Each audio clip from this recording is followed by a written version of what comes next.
Mobile ফোনটি silent করে রাখুন বা বন্ধ করে রাখুন।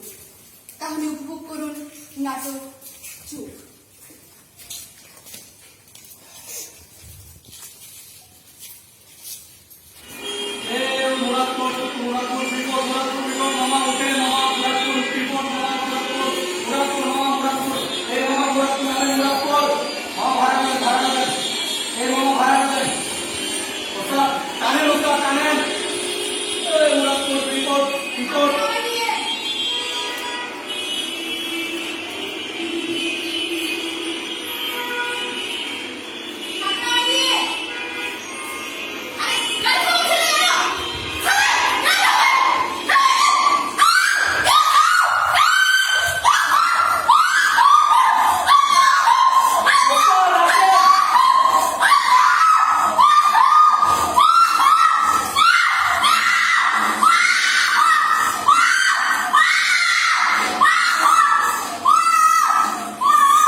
গল্পটা 13 থেকে 14 বছরের একটা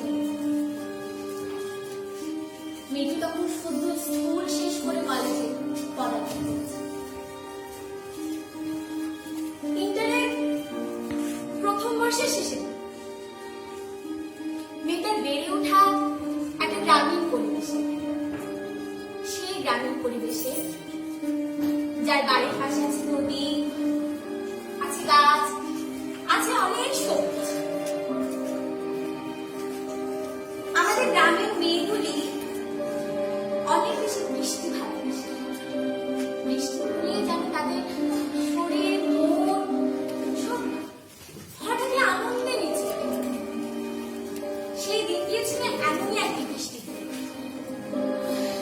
বর্ষার বৃষ্টি না, ছিল গ্রীষ্মে গরমে হঠাৎ ঠান্ডা হাওয়ার বৃষ্টি। মেয়েকে বেড়ে ওঠা তার বড় বলের সাথে, যে বড় বলের বয়স আর ওর মধ্যকার পার্থক্য 10 বছর।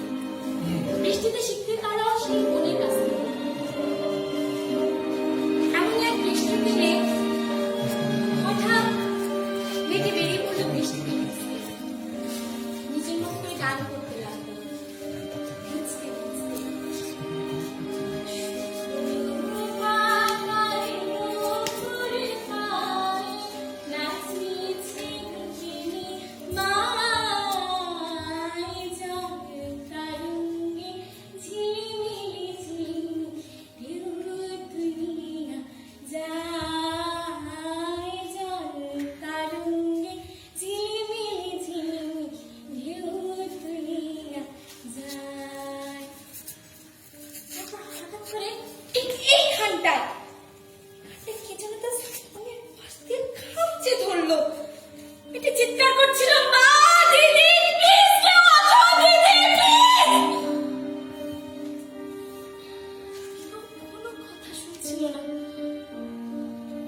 করে হয়তো পিছন থেকে ডাক আসলো, লক্ষ্মী এতক্ষণ কল করে কিনে।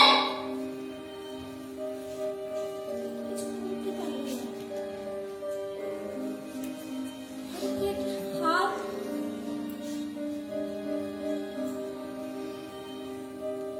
দিদি আমার না খুব ঘুম পাচ্ছে, আমি ঘুমাই।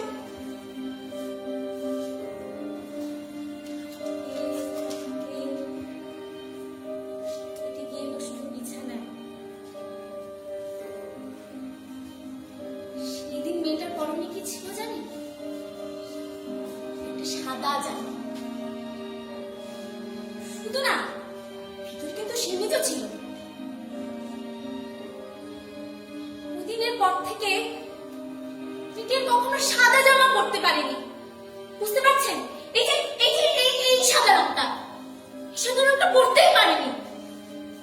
বৃষ্টির প্রতিটি ফোঁটা তার কাছে লেগেছিল অসহ্যকর। পরতে পারেনি এই সাদা জামা। মেয়েটার কাছে মনে হচ্ছিল সে কি পৃথিবীতে আছে নাকি নরক। মৃত্যুর পরে যে জগৎটা থাকে তার কাছে ঠিক সেই জগৎটা মনে হচ্ছিল। মনে হচ্ছিল ওরকমই কোন একটা জগৎ, হাওয়া বাতাস কিচ্ছু নেই।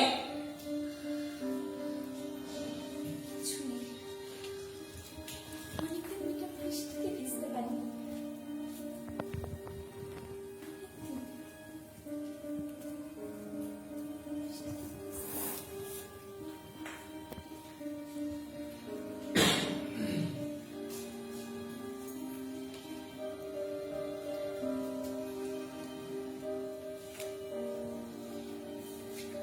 সম্ভ্রম হারানোর পর পুকুরে নেমে আত্মরক্ষা করেছিলেন।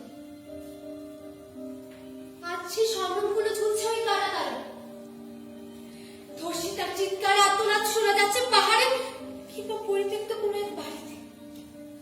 আপনারা কি শুনতে পান? ধর্ষিতার চিৎকার আত্মনাদ শুনতে পান? আমি শুনতে পাই। আমি শুনতে পাই দরজার ভিতরে।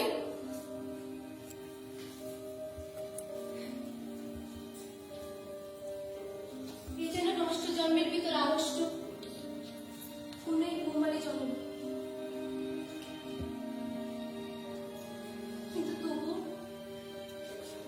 আমরা দেখছি, শুনছি, কিন্তু আমরা নির্বাক। আমরা চুপ।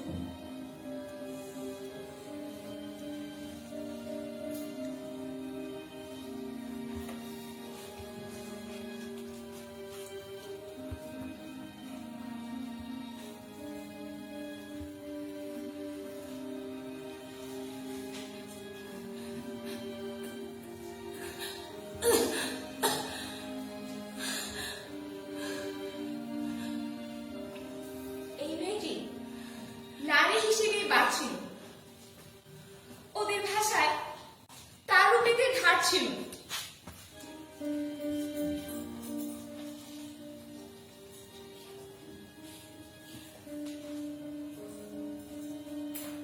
মেয়েটার আকাশ কালো চুল ছিল, খোপায় গোজা মাতাল করা ফুল ছিল। সেই মেয়েটির কাল সকালে স্কুল ছিল। আজ মেয়েটা সিলিং ফ্যানে ঝুলছিল। সেই মেয়েটা শূন্য চোখের দৃষ্টিতে, রক্তি ভেজা আকাশ দেখে দৃষ্টিতে।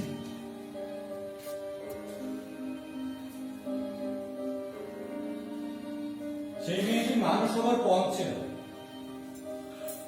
সেই রাস্তা সেই দিক নির্জন ছিল।